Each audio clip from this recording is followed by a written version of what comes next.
Connaissez-vous l'impact des choix de vos mots, ce que ça peut faire sur le cerveau? J'en parle aujourd'hui avec la spécialiste en communication Sylvie Tifo. Restez là.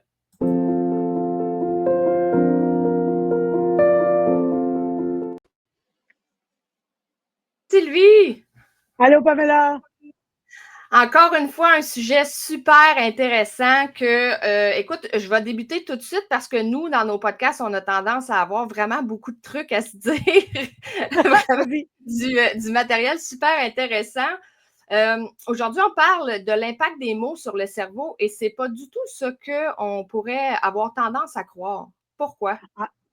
Parce que, en général, on pense que c'est ce qu'on dit qui va faire une différence. Mais je vais tout de suite te donner un exemple. Si tu me demandes comment ça va, Sylvie, OK? Tu me demandes comment ça va, Sylvie, je te réponds, puis je te réponds, ça va. Qu'est-ce que tu conclus, Pamela? Donc, ça va pas tant que ça. Ça va pas tant que ça. Pourquoi tu dis ça? Pourtant, Pamela, je viens de te dire, ça va. Qu'est-ce qu'il y a de pas clair ou qu'est-ce qu'il y a de pas de questionnable? Je t'ai dit, ça va.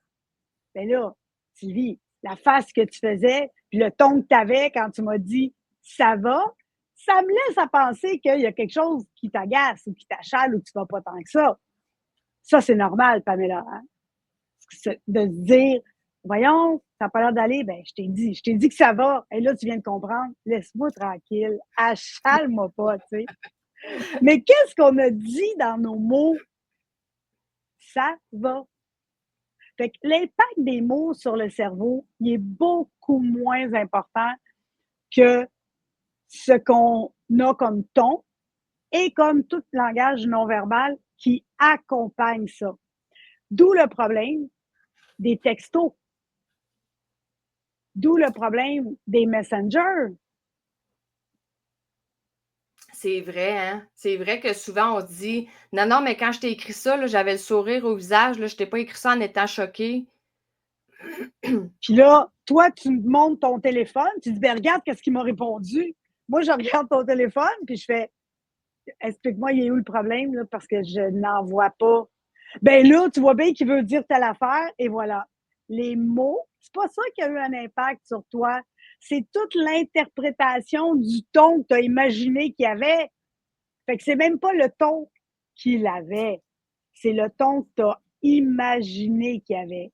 Fait que qu'on soit dans l'écrit, comme les textos, les messengers, les courriels, ou qu'on soit dans le langage parlé, comme quand je te dis ça va, le cerveau, il donne toujours un sens aux mots qui est différent des mots. Fait qu'on donne trop d'importance aux mots, alors que c'est pas aux mots qu'on réagit, mais c'est à ce qui est invisible dans notre tête. C'est la réaction au ton que la personne avait ou au non-verbal. Ça, c'est applicable aussi à soi, hein, Sylvie, dans le sens où si tu es assise sur ton divan puis que tu fais ah, ça va pas, là. Ben, que tu le dises, c'est une chose, mais tu le ressens juste parce que tu viens de courber tes épaules. Il y avait un conférencier je me souviens pas c'est qui, là, j'aurais aimé ça le citer, mais je suis pas assez certaine là, du nom qui me vient en tête, mais il disait courbe tes épaules, là, rentre ton menton, puis dis ça va super bien.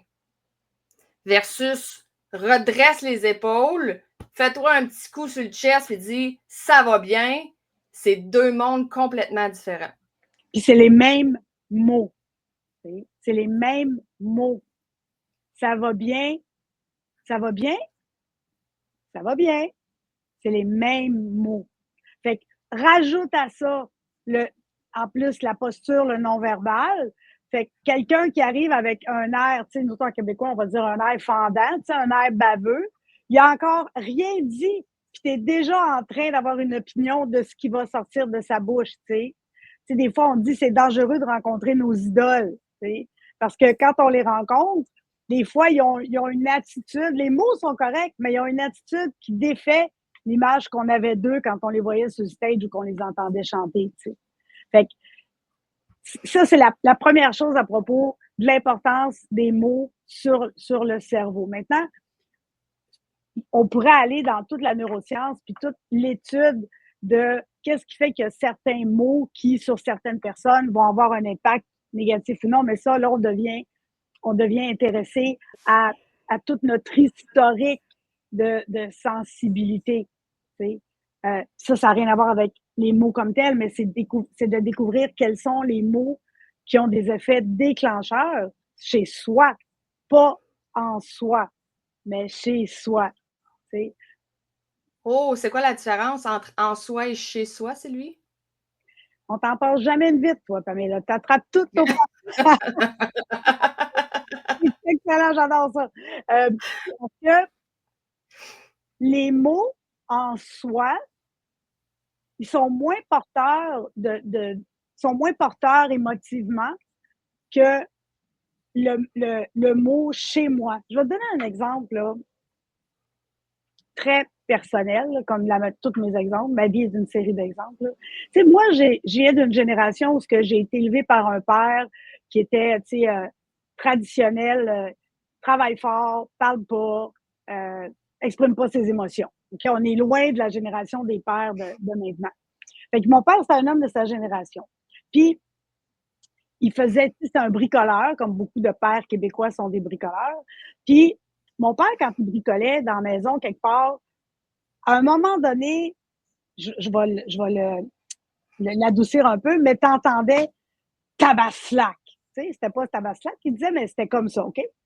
Puis, moi, là, tu savais là, que, moi, je savais que là, il était à bout, en colère, puis ça s'appelait Tasse-toi de là.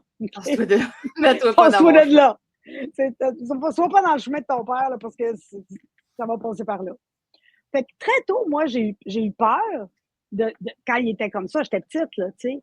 Puis aujourd'hui, n'importe qui, je suis dans un restaurant ou je suis dans n'importe où, n'importe quel homme que j'entends dire tabaslac, un peu fâché, ça me fait remonter à moi toute une série d'émotions qui ne m'appartiennent pas pantoute, là, mais qui appartiennent à la petite fille qui a eu ça comme déclencheur. Tu sais. Fait que les mots en soi sont pas aussi dangereux que les mots chez moi dans la direction, dans l'interprétation instantanée que j'en fais, que j'interprète comme une menace. Tu sais. Fait que les mots chez soi, chez toi, c'est un peu comme les mots ou les expressions qui peuvent t'avoir marqué dans le parcours de ta vie, peu importe à quel âge. Là. Ben oui. Ça peut être aussi, Wow. ça peut être quelqu'un qui se fait dire t'es en retard. Puis cette personne-là, là, elle ne sait peut-être même pas, mais elle a un déclencheur avec se faire dire qu'elle est en retard. Fait que c'est pas de se faire dire être en retard sur n'importe quel ton, c'est qu'elle, elle s'est fait reprocher ça que bombe émotionnelle, puis là, elle pète une coche. Elle s'en rend même pas compte, là, parce que c'est pas conscient. Puis si tu donnais un exemple des mots en soi, ce serait quoi?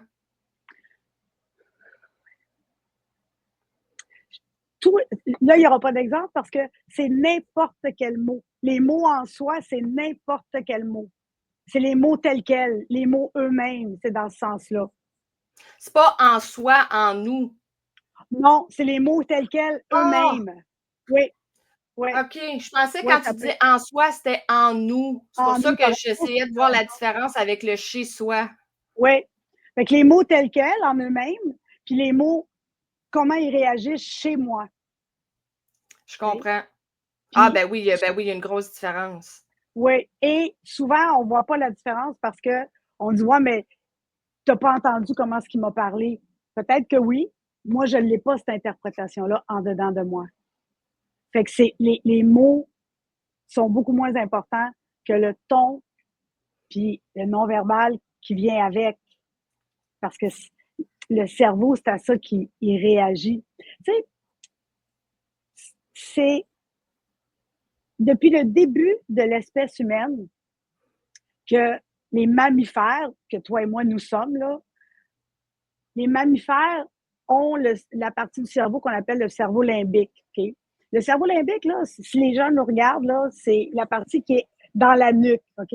là, je viens de vous montrer. Puis si vous faites juste écouter, c'est la partie de votre cerveau qui est dans le fond de votre boîte crânienne, juste en haut de la nuque.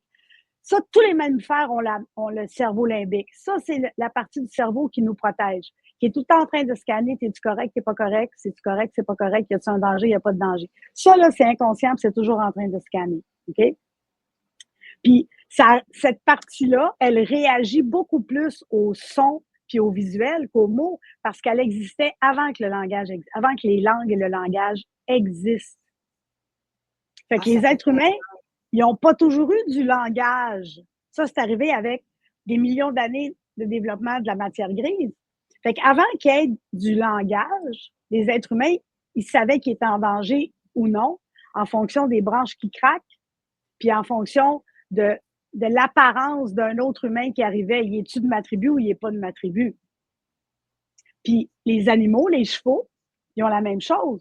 Les chevaux dans un champ, le cheval, c'est un animal qui est une proie, hein? C'est pas un prédateur. Le loup, c'est un animal prédateur.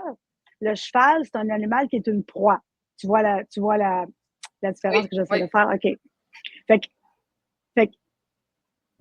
l'animal qui est une proie, l'humain, c'est un animal qui est une proie. C'est pour ça qu'il a inventé les couteaux puis les fusils. Parce qu'il n'était pas de taille avec un lion rugissant. C'est vrai. Fait que l'animal qui est une proie, il est très, très sensible à tout ce qui est un craquement de feuilles parce que ça peut être un prédateur qui va être dans le buisson. Fait que ton cerveau, puis le mien, puis celui du cheval, puis du loup, il est tout le temps en train, si c'est un chat chez vous ou un chien, oups, il y a un petit craquement, il écoute ça.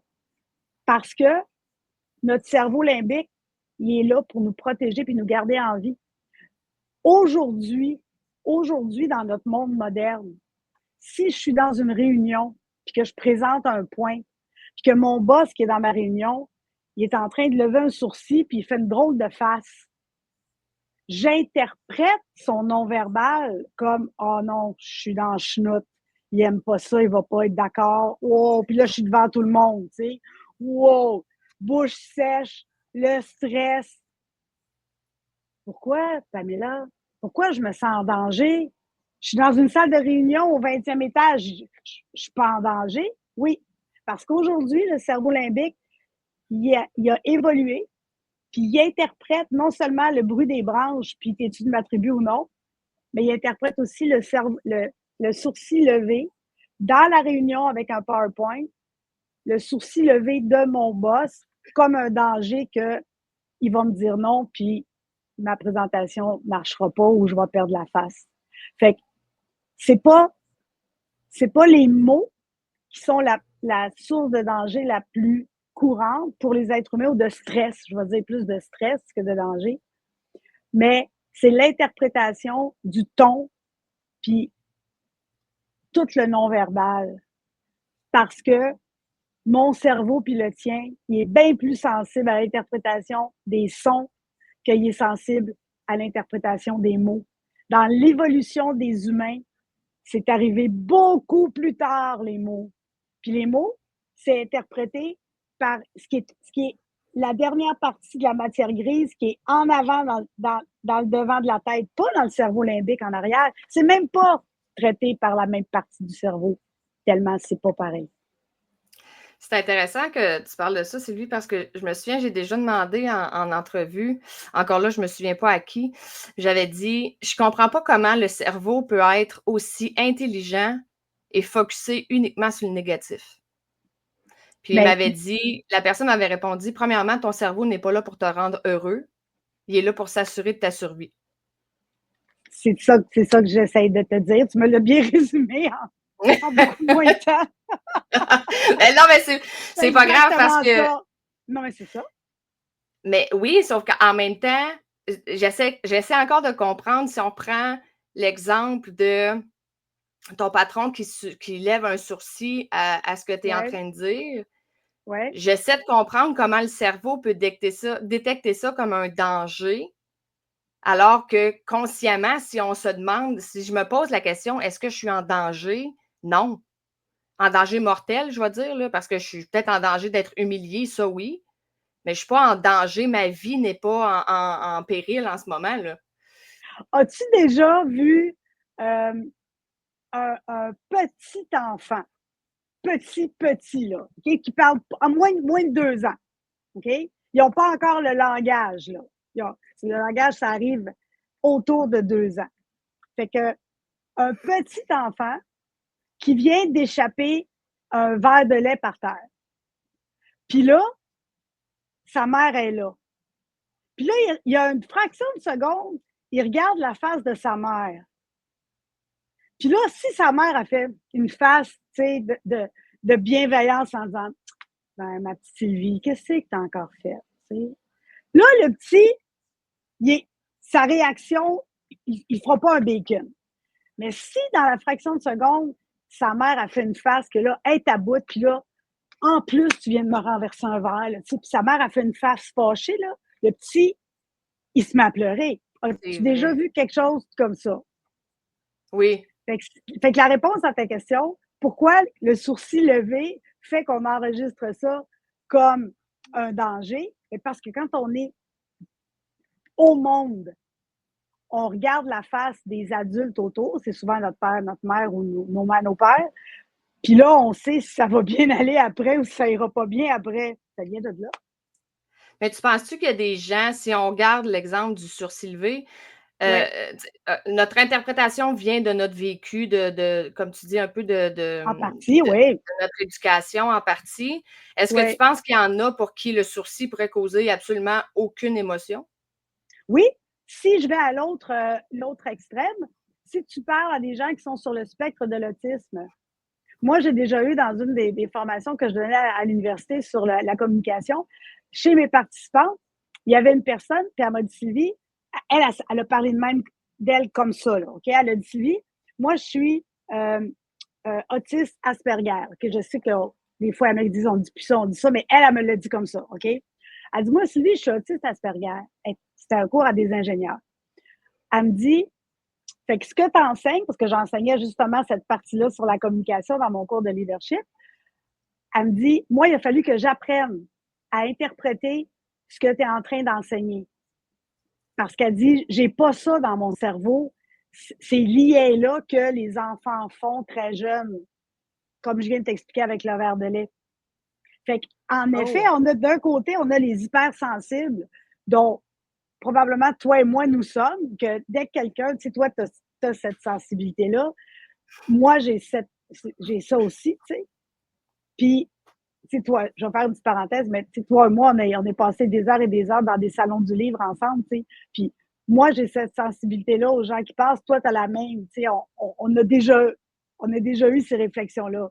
Puis, il y a des gens à l'autre bout qui sont très, très peu sensibles à cette lecture-là. Même si leur cerveau, sans être des autistes Asperger, si leur cerveau il est capable de voir le sourcil, mais ils vont moins être sensibles à l'interprétation de ce que ça peut signifier pour la personne ou pour eux-mêmes.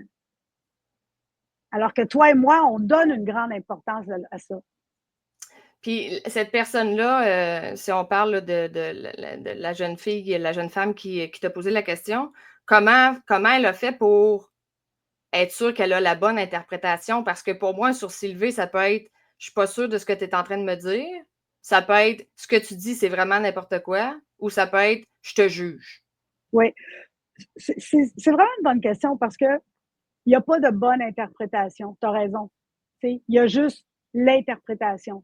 Fait que la participante qui était dans ma session, elle disait, moi, j'ai appris qu'il fallait donner un sens au non-verbal parce qu'elle dit, moi, j'ai pas ça dans mon cerveau. Ce que les êtres humains qui sont pas Asperger, ils font naturellement. Le petit enfant d'1 an, il va apprendre naturellement à associer la face de sa mère, puis ça va bien aller, ou la face de sa mère, puis ça ira pas bien pour lui après. Son cerveau va faire cette connexion-là naturellement. Okay? Mais après, c'était-tu la bonne interprétation, le cerveau levé? Là, après ça, il faut apprendre à les valider, nos interprétations. Okay? Puis, la, la grande chance qu'on a avec la neuroscience qui se développe à la vitesse grand V, c'est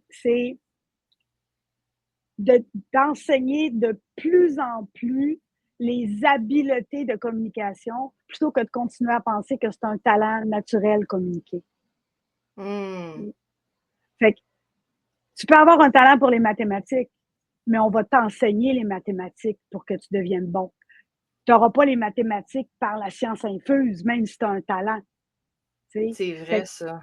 Fait qu'interpréter les signes ou interpréter le sens que je donne à un sourcil levé, ça, c'est une troisième affaire. Un, il faut que je le voie. Deux, je lui donne un sens. Trois, je vais aller le valider parce que c'est disproportionné de se mettre à avoir la bouche sèche, à chercher ses mots, à se dire qu'on est nul dans une présentation qui est toute préparée en PowerPoint parce que mon patron vient de lever son sourcil. Tu vois-tu que c'est disproportionné comme réaction instantanée? Peut-être qu'il lève le sourcil parce qu'il vient de penser « Oh non, j'ai oublié d'aller chez le nettoyeur. » tu sais. Fait qu'il faut que je me gère quand j'interprète. Ça, c'est la troisième partie. C'est comme, OK, je vais interpréter. Mais les mots que les gens disent, c'est pas seulement les mots qu'on interprète, mais c'est aussi le ton qu'ils ont et le non-verbal, qui est beaucoup plus important que les mots qu'ils vont dire. Juste à titre informatif, Sylvie, ben là, toi, tu le sais, là, mais pour ceux et celles qui nous écoutent, là, quand on est rendu à la partie interprétation, je vous invite à aller écouter le podcast que Sylvie et moi, on a fait sur la communication non violente, où on a parlé beaucoup, beaucoup, justement, d'interprétation qu'on peut faire face à ce que quelqu'un nous dit et comment bien appliquer là, la communication non violente. Ça peut être super intéressant. Comment on fait pour gérer tout ça, Sylvie? Gérer notre intonation, notre expression faciale et nos mots en même temps? On se pratique comme n'importe quoi, Pamela. On se pratique. Quand on veut devenir bon dans n'importe quoi, on se pratique. Fait que le premier pas, c'est de savoir que c'est une habileté. T'sais? De savoir que moi, j'ai une tendance, quand les gens font un non-verbal, à beaucoup réagir. Un non-verbal de sourcils qui se lève ou ils regardent ailleurs. J'ai de savoir que j'ai une réaction pour me gérer. Pour me gérer. Fait qu'il y en a qui disent, moi, je suis impatiente. Moi, je suis susceptible. Moi, je suis paulet. Connais-toi. Première étape, là, fais du travail pour apprendre à te connaître. Puis, on peut faire une vie de 80 ans au complet sans se connaître. Fait que ça demande du courage puis de l'effort d'apprendre à savoir comment on est. Puis, après, là, ça prend la deuxième étape, ça prend la volonté de grandir. Puis ça, là, c'est pas tout le monde qui a ça. T'sais? C'est pas tout le monde qui a ça. Puis il y en a qui ont de la volonté de grandir, à devenir des meilleurs cuisiniers, à devenir des meilleurs athlètes, qui font des Ironman.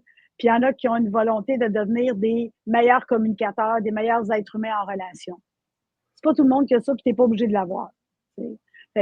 Mais si tu veux grandir, là, après ça, ça va te demander de pratiquer. Puis pratiquer, ça veut dire informe-toi, comme dans les podcasts que toi tu fais. Informe-toi de ce qui existe puis de ce que tu as le goût de faire. Parce que, observe tes propres réactions. Comment tu fais? J'observe ma réaction. Je me suspends un instant avant de réagir. Puis, dans l'espace qui existe entre ma réaction puis ce qui va sortir de ma bouche, mon pouvoir d'être humain, il est là. Dans cet espace-là.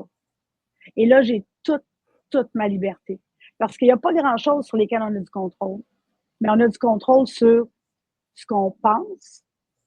On a du contrôle sur ce qu'on a comme réponse en fonction de ce qu'on pense. Puis on a du contrôle sur ce qu'on va dire. C'est à peu près tout.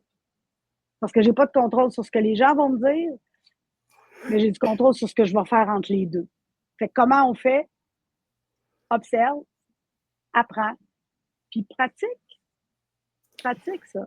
Puis quand on est avec quelqu'un qui fait ça dans sa vie, on trouve ça très agréable. Ah ben oui, la réaction est tellement pas la même. Est-ce que tu dirais, Sylvie, puis ça va être ma dernière question, côté impact, est-ce que si je me reprends, par exemple, si je m'exprime je sais pas, peu importe à qui, là, je m'exprime à quelqu'un d'un ton bête avec une expression, et là, je me rétracte en disant, je m'excuse, je voulais pas te le dire comme ça, puis là, je me reprends, puis je redis, est-ce que je peux aller avoir un meilleur impact ou j'ai déjà, tu sais, le bobo, il est déjà fait? Je crois, puis il n'y a rien de scientifique là, dans ce que des fois, mes réponses sont basées sur la science, mais pas là. Je crois que c'est la meilleure chose à faire. Tu sais, arrête, efface, je recommence. Tu sais. Fait que la personne, elle a peut-être déjà une réaction de commencer, mais si jamais, OK, arrête, j'efface, je recommence. Puis là, on se reprend, ça peut juste aller mieux. Ça peut juste aller mieux.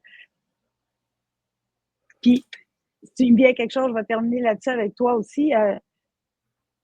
Tu sais, il y a des gens qui me disent, mais tu sais, Sylvie, des fois, on a fait perdre la face à quelqu'un dans un groupe, puis si la personne, elle nous en veut, ça peut-tu revenir? Puis, souvent, je vais répondre, ça se peut que non. Tu sais, parce que c'est pas juste le ton que tu avais en disant à dire quelque chose à quelqu'un, mais parfois, ça va être dans un groupe, tu as fait une remarque, puis après ça, la personne, elle a perdu la face devant le groupe, elle s'est sentie mal, puis après ça, mettons, après, tu vas aller dire, écoute, c'est pas ça, mais si la blessure est déjà là, ça se peut que ça prenne du temps puis que ça revienne pas. Ça se peut, tu sais. Mais la plupart du temps, je dirais, on efface, on recommence. Quand tu le fais dans l'instant, là, c'est mieux ça que de croire qu'il n'y avait rien à faire. C'est difficile, la communication, Pamela, c'est difficile. Ben, c'est difficile, mais en même temps, tu sais, comme tu l'as expliqué tantôt, c'est comme les mathématiques, c'est de la pratique. Puis je pense que à partir du moment où tu es capable d'admettre que tu t'es trompé, ça change toute la donne. Puis ça, c'est partout, c'est dans tout. Si tu es capable d'admettre que ce que tu viens de dire, tu ne l'as pas dit correctement sur le bon ton ni avec la bonne expression, que tu es capable d'admettre que tu as fait une erreur, ça change tout dans la relation que tu peux avoir avec l'autre. Oui, oui. Des fois, moi, je vais dire des fois, c'est pas fort. C'était pas fort là, quand je t'ai dit ça de même. C'était pas fort. Apprendre à se reprendre. Apprendre à se Sylvie, reprendre, c'est bon. Merci beaucoup. Je montre à nouveau tes deux livres. Alors, Choisir et être choisi, l'autre côté. Réécrire son destin amoureux de solo à duo. Et justement, parler et être écouté. J'ai de la misère à me... Stratégie pour influencer sans autorité directe. Merci énormément du temps que tu as pris avec nous aujourd'hui et au plaisir de faire un prochain podcast avec toi. Toujours un plaisir. Bye. Bye tout le monde.